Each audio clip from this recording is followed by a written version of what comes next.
Hello everyone. NEET 2025 ख़त्म हो चुका है। अब आगे क्या? ये वक्त वो है कि एग्ज़ाम हो चुका होता है आपका और काउंसलिंग शुरू नहीं हुई होती है। तो इस टाइम को आप या तो वेस्ट कर सकते हो या फिर इसको आप अच्छे से यूज़ कर सकते हो। ठीक है, और आप चाहो तो ये आपकी लाइफ का सबसे प्रोडक्टिव टाइम बन सकता है। Welcome to DP schooling. आज हम बात करेंगे कि नीट 2025 एग्ज़ाम और काउंसलिंग के बीच के टाइम को कैसे एफिशिएंटली और अच्छे से यूटिलाइज कर सकते हैं।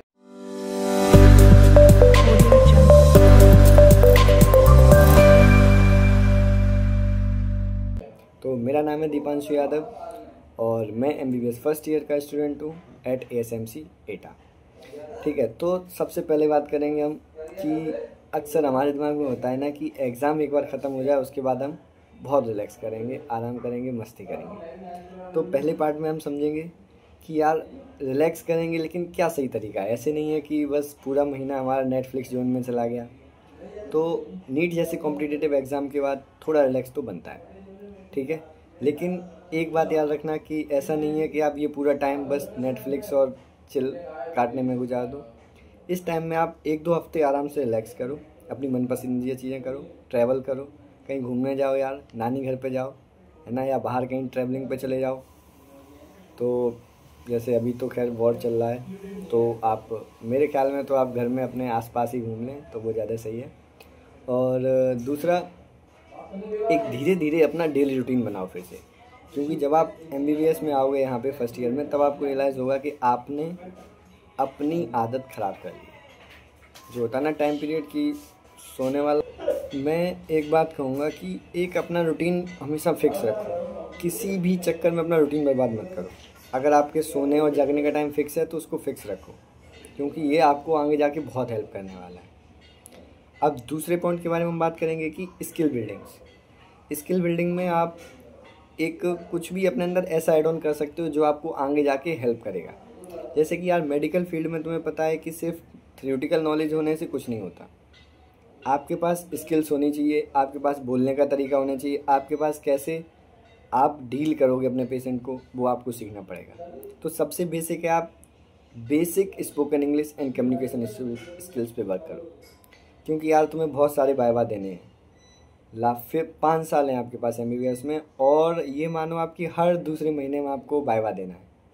और प्रोफेसर से HOD तो ओ माय गॉड, मतलब वो तो आप आओगे तब पता चलेगा। तो पहला पॉइंट है आपका कि बेसिक स्पोकन इंग्लिश और कम्युनिकेशन स्किल्स पे आप वर्क करो, डेफिनेटली आपको बहुत हेल्प मिलेगी।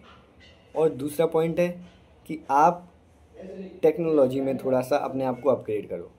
लाइक आप कंप्यूटर में आप basic MS office, Excel, power point सीख सकते हो, क्योंकि आपको हर दूसरे दिन, इनफैक्ट हर सप्ते तो मान ही लो कि हर सप्ते आपको प्रेजेंटेशन देना पड़ेगा क्लास में। कभी किसी सब्जेक्ट का प्रेजेंटेशन है, कभी किसी टॉपिक का प्रेजेंटेशन है, तो आपको कैमरे के सामने आना पड़ेगा, अपने आप को एक्सप्रेस करना पड़ेगा, ठीक है ना।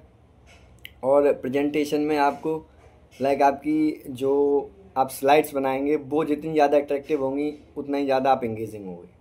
तो ये है। और तीसरी चीज़ मैं आपको कहूँगा कि यार अगर आप चाहते हो कि आपके पास एक एक्स्ट्रा एज हो, तो अपने आप को हमेशा नई चीज़ें सीखते रहना चाहिए। मतलब आप खुद को कुछ ना कुछ नया सिखाते रहो, और ये आपको हमेशा हेल्प करेगा, पूरे 5 साल आपको हेल्प करेगा।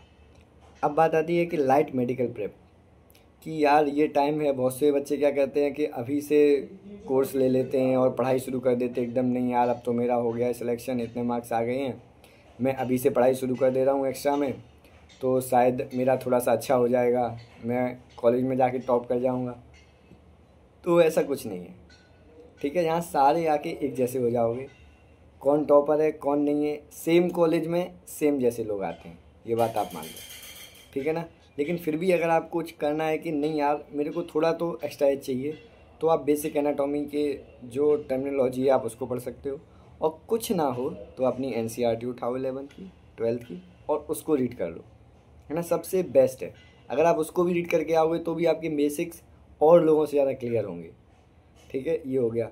अब आप चाहो तो बेसिक मैं तो कहूँगा रहने दो, लेकिन फिर भी अगर आप चाहो तो बेसिक टर्मिनोलॉजी के आप लेक्चर देख सकते हो।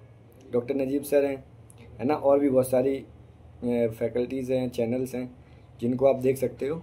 तो वो मैं आपको टाइम टू टाइम बता दूंगा कि आपको फर्स्ट ईयर में कैसे सर्वाइव करना है, ठीक है। अब दूसरी चीज़ आती है कि यार कॉलेज रिसर्च और डॉक्यूमेंटेशन कि अब जो तुम्हारी टाइम पीरियड है इसमें आप एक अच्छी चीज़ कर सकते हो, वो ये है कि आपको कौन कौन से कॉलेज को टारगेट करना है ना, उनके लिए क्या क्या डॉक्यूमेंट्स रिक्वायर हैं, क्योंकि फिर एकदम से डॉक्यूमेंट नहीं बनते हैं। तो आप धीरे धीरे से रिसर्च करिए कॉलेजेस के बारे में, जानिए कि आपको क्या इंपॉर्टेंट चीज़ है, आपके घर से कौन सा कॉलेज कितने पास है, कितना दूर कॉलेज है, ठीक है ना, कैसा कैंपस है, ये सारी चीज़ें आप एक एक करके कॉलेजेस की देख सकते हो और वो आपको बहुत हेल्पफुल रहेगा। दूसरी चीज़ क्या है कि आपको डॉक्यूमेंटेशन पे ध्यान देना है। अपने सारे के सारे आप जो डॉक्यूमेंट्स हैं उनको रेडी रखो, ठीक है। डोमिसाइल सर्टिफिकेट हो गया, कैटेगरी सर्टिफिकेट हो गया, ये सारी चीज़ें। और आपको काउंसलिंग की प्रोसेस धीरे धीरे जानने का ट्राई करना चाहिए, है ना, कि काउंसलिंग मेरे को कैसे करानी है, कि AIQ कोटा से जाना है या स्टेट कोटा से जाना है या डीम्ड यूनिवर्सिटी को टारगेट करना है। तो ये चीज़ भी बहुत इंपॉर्टेंट हो जाती है काउंसलिंग के टाइम पे, ठीक है। और बाद में मैं तो आपकी हेल्प करूँगा ही।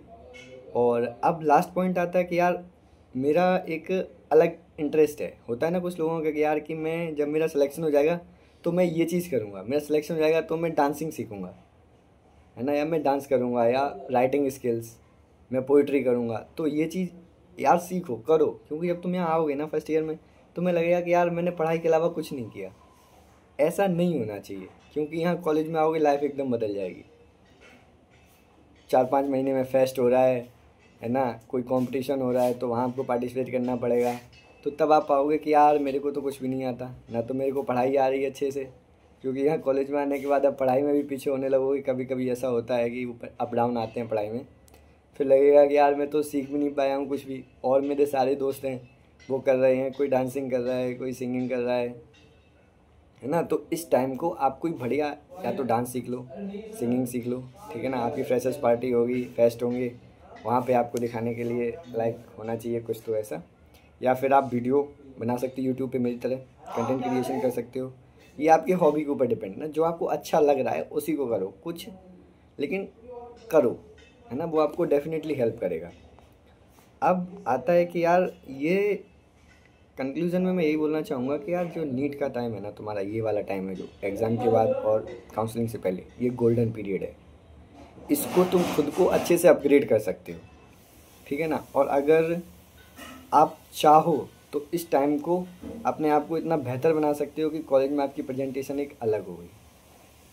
तो इसी के साथ मैं कहूँगा, अगर आपको ये वीडियो वैल्यूएबल लगी है, अच्छी लगी है, तो लाइक करो, सब्सक्राइब करो और कमेंट करो। और हाँ, कमेंट में एक चीज़ जरूर बताना कि इस टाइम पीरियड में आप क्या सीखने वाले हो, ठीक है ना। Comment down. Okay, bye.